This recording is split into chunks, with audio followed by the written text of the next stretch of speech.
Welcome back to Reading Bear. Today, we will take a look at some new revenge stories. And if you enjoyed my content, please don't forget to subscribe to my channel and post some bear emojis in the comments. Let's go! The first one is titled, Try to Beat Me in Court? You and your lawyer should have read the fine print. I'll try to keep the details vague enough to keep me anonymous. I am the landlord of some apartments in the city.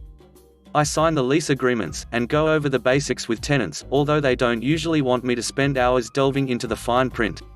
99% of the time, it's a breeze, and everything is fine. One lady, let's call her Karen, had been paying her rent via a new bank account and new checks for the last several months.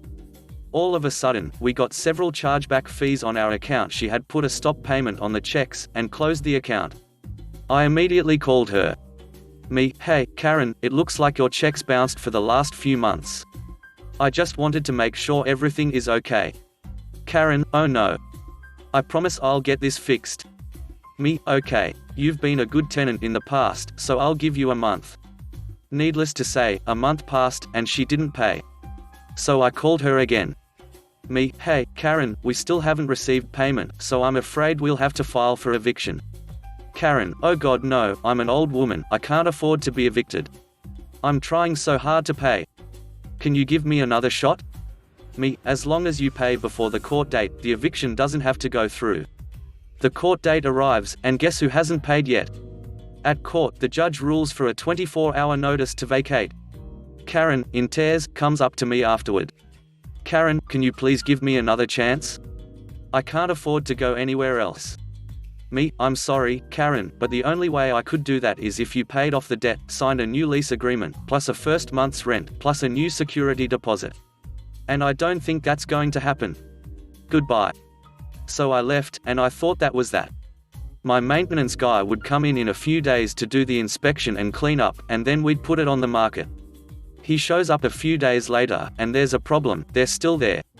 So I call the sheriff to schedule a set out. A problem, though.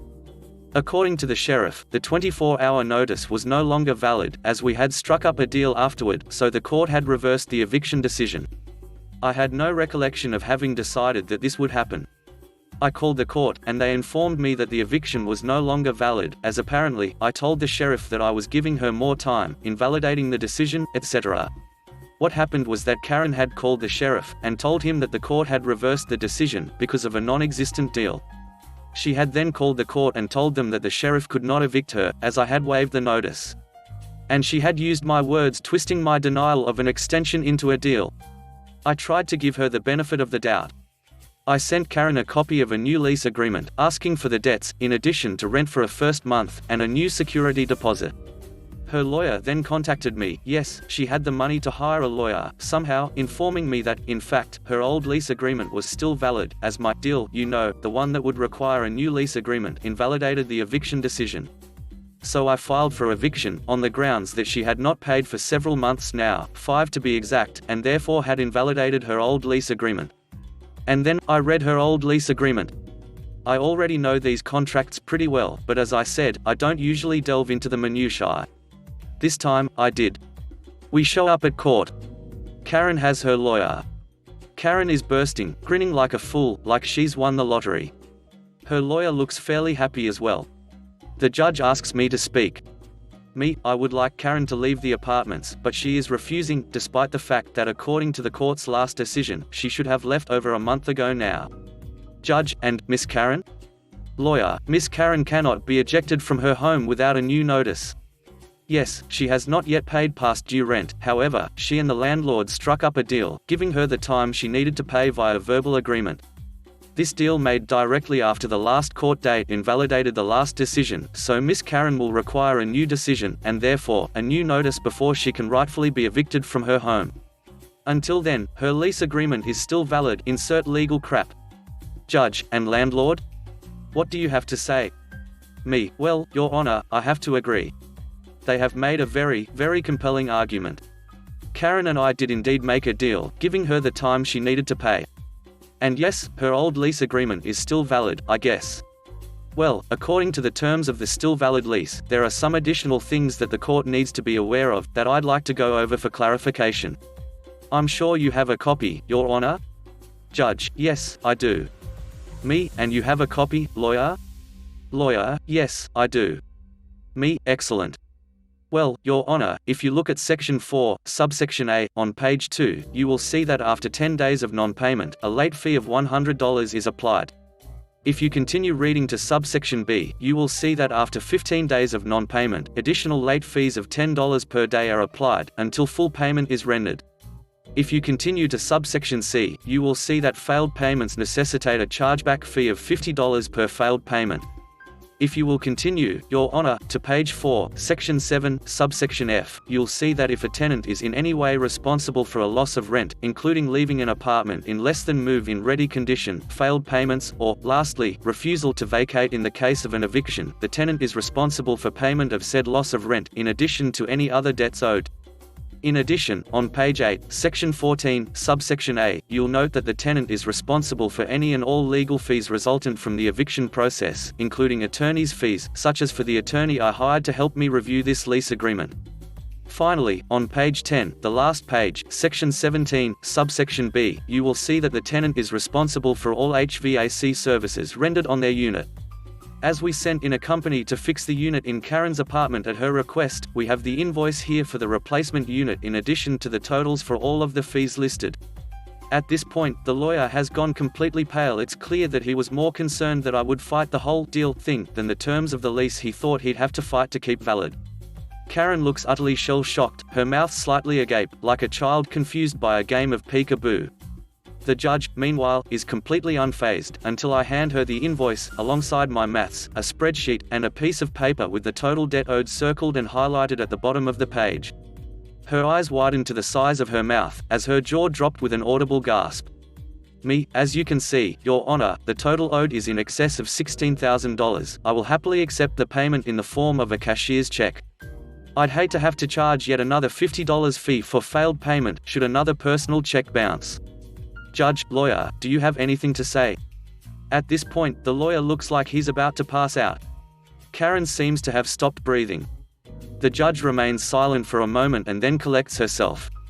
Judge, I'm afraid you'll have to address that matter of debt in a different court than this one, landlord. We are here only to judge whether Miss Karen is to be evicted from her home today.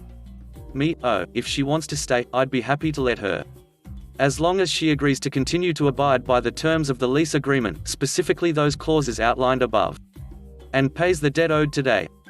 Judge, I'm going to rule for a 24-hour notice to vacate unless Miss Karen can produce payment at this moment. Karen sits, still, quiet, speechless even. Her lawyer is eyeing the window, I like to think contemplating his decisions in life that led him to this point. Maybe thinking about jumping, I don't know. Judge: Right, a 24-hour notice to vacate. And, landlord? Me: Yes. Judge: You'll want to file those charges in small claims court, or a higher court, if it exceeds the amount that you can legally pursue in small claims. Me: Already filed, Your Honor. The case has now been resolved, and needless to say, I got a fairly significant bonus, in addition to a slight raise.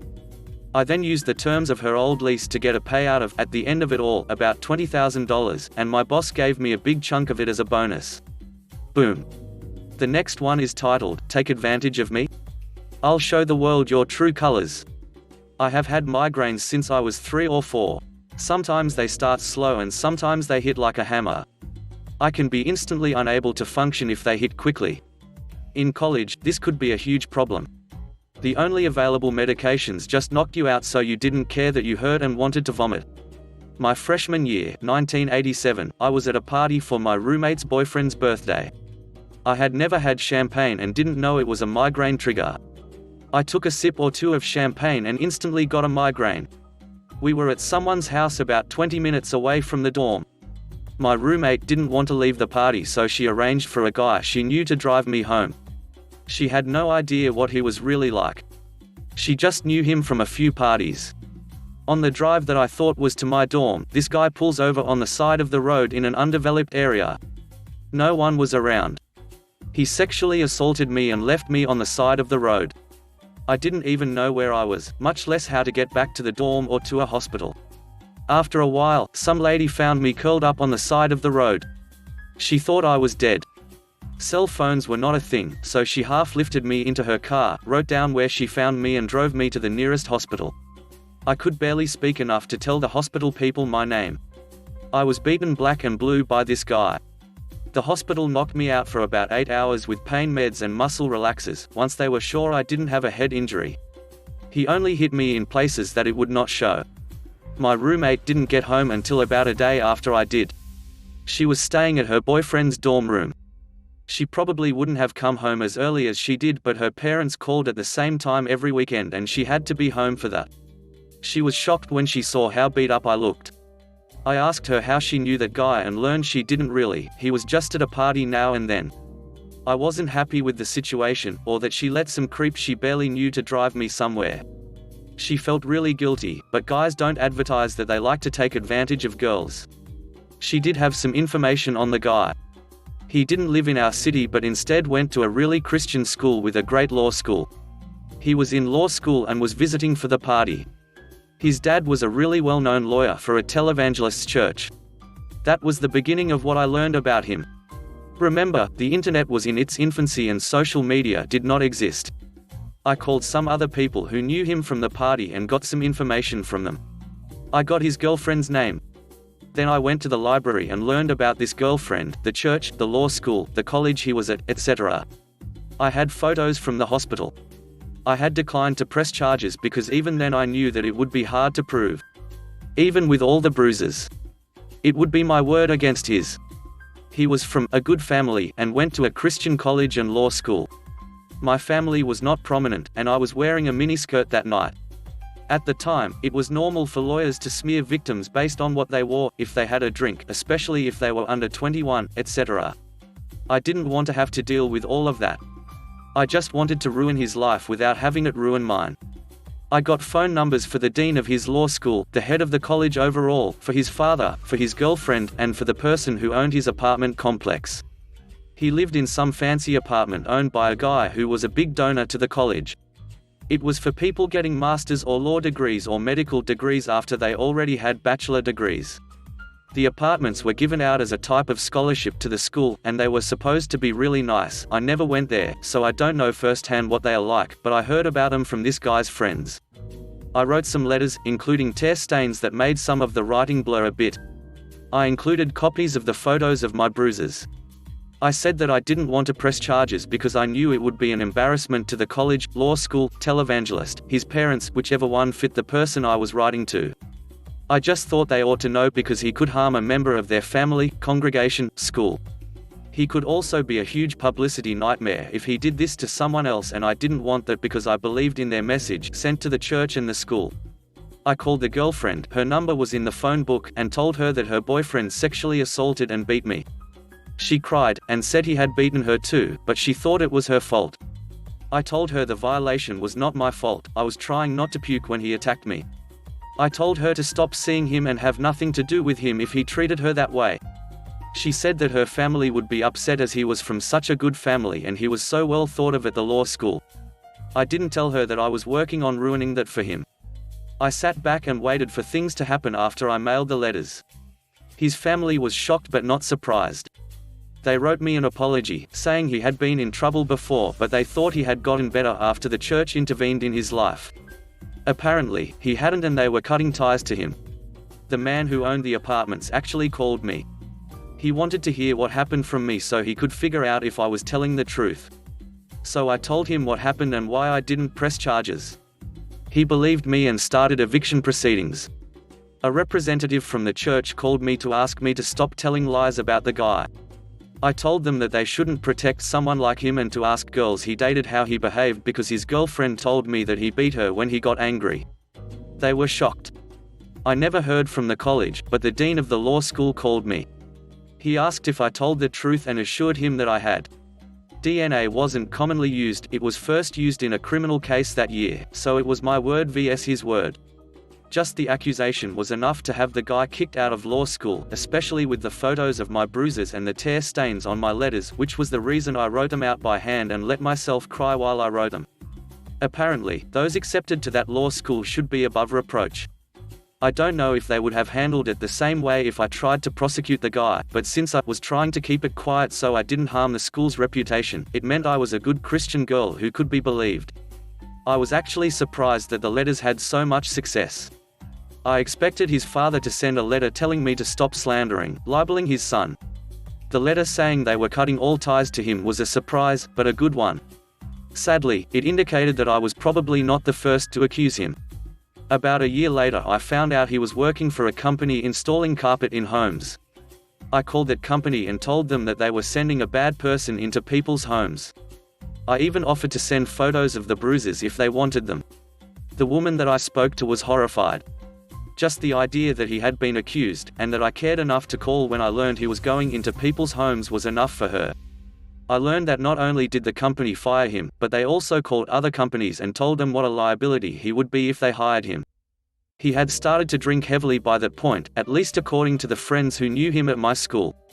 I went on with my life, got therapy to help me cope, eventually got married and have had almost 30 years with an amazing husband. I don't know what happened to this guy, but I know he never became a lawyer, his dream. I know that I made his life a lot harder. I did Google him a few years ago. He has had many arrests and has spent quite a few years behind bars. I like to think that by getting him kicked out of law school and getting his family to understand that he was very much UN reformed, I helped speed him into the defendant's chair in a courtroom. The next one is titled, "Accuse Me of Stealing Merchandise? I'd rather steal your business instead." My nephew, Bob, had a job selling cell phones at a store in a mall. The store was owned by a licensed distributor of one of the big name brands. He was very good at convincing customers to buy calling plans, extended warranties, and accessories that were obscenely profitable. Pretty soon he was the #1 salesman in the store. The owners asked him to transfer to their other store in a different mall, replacing the assistant manager who they had just fired. In addition to an increase in his base pay, he'd get a cut of every sale made while he was in charge. It took him about 2 days to figure out why sales were down. Clueless sales reps and lousy management. The manager would disappear for hours at a time, leaving the sales reps to sit around ignoring customers. Most of them would show up late, leave early, or not bother coming in at all. And when they did speak to a customer, they had no idea how to make a sale. On his first day, he outsold them all. After making sure the guys on his shift were actually doing their jobs, especially when it came to selling the high-profit add-ons, the store's sales improved. The store manager saw what was happening and wasn't too happy. He knew it was a matter of time before he was kicked out and Bob took his job. One day they received a shipment of new phones. As usual, Bob signed for them and locked them in a storage closet. The next day was his day off. The manager called and insisted he come in immediately because there was a problem. Overnight, someone had broken into the store and stolen about 100 of these brand new phones. The mall's security camera showed 2 people driving up to the back door, opening it with a key, shutting off the alarm and walking out with the phones. The police were called. Bob was grilled by the police for a couple of hours, but they had no evidence against him and he had an alibi. But the manager convinced the owners that Bob was probably involved since he had signed for the phones, had keys to the door and storage closet, and knew the alarm code. Bob argued that they hadn't changed the locks or code after they fired the previous assistant manager and anyone could know about the shipment. But he was fired. Actually, they allowed him to resign. And they stiffed him on his last commission check. At the other end of the mall was a store that sold phones for one of the competing cell companies. They knew that since Bob had joined that other store, this store's sales were suffering. They hired him on the spot. Sales improved overnight. One of his favorite tricks was to stand in front of the store and wait for a customer to walk by carrying a shopping bag from his first store. He'd chat them up about their brand new phone, calling plan, warranty, etc. It's amazing how much the average mall shopper is willing to share with a stranger. Then he'd tell them that they probably didn't need the extended warranty and those accessories could be purchased at Walmart for about half the price. And he could sell them the exact phone with a better plan for less money. If they agreed, he would walk them back to that other store and tell the clueless sales rep how to avoid that sale he just made, then bring the customer back to his new store to pick up their new phone. It took about 3 months before that other store closed its doors. The next one is titled, "Never Work Together Again? You got it, buddy." Many years ago, I got a programming job for a very new oil and gas automation company. They were the company that O&G companies would hire to build the SCADA systems for their wells. I had heard of the owner from other people in the industry as being interesting to work with, but if they had come right out and said he was insane, that would have saved me some trouble. I was the only SCADA programmer in the office and as such was incredibly busy with our clients. I was also the only other woman than the receptionist. Being in a male-dominated industry had never bothered me. I used to go to well sites and got used to seeing hardcore P*RN on the walls. I've been out of the industry for over 10 years, so I don't know if they've cracked down on that, but I doubt it. But people would allow me to do my job. The owner of this company, however, treated me like his secretary. He'd expect me to get him coffee, make appointments, etc., all while continuing to do my real job. The last straw was the day he berated me in earshot of a client for failing to pick up his dry cleaning, even though I had just spent the last 4 hours on the phone trying to troubleshoot why a well wasn't talking to the SCADA system. Aside, it turned out it was on fire and no one knew because it was so remote. I had managed to last a month before I finally gave my 2 weeks notice. Honestly, I could have just walked out, but I wanted to be nice and help him train someone to take my place before I left so our clients weren't left in the lurch. When I told him I was leaving, he went ballistic. He yelled that he wanted nothing to do with me ever again and to leave his office that minute because he didn't want to be in the same room for even a second. We would never work together again and I'd regret leaving.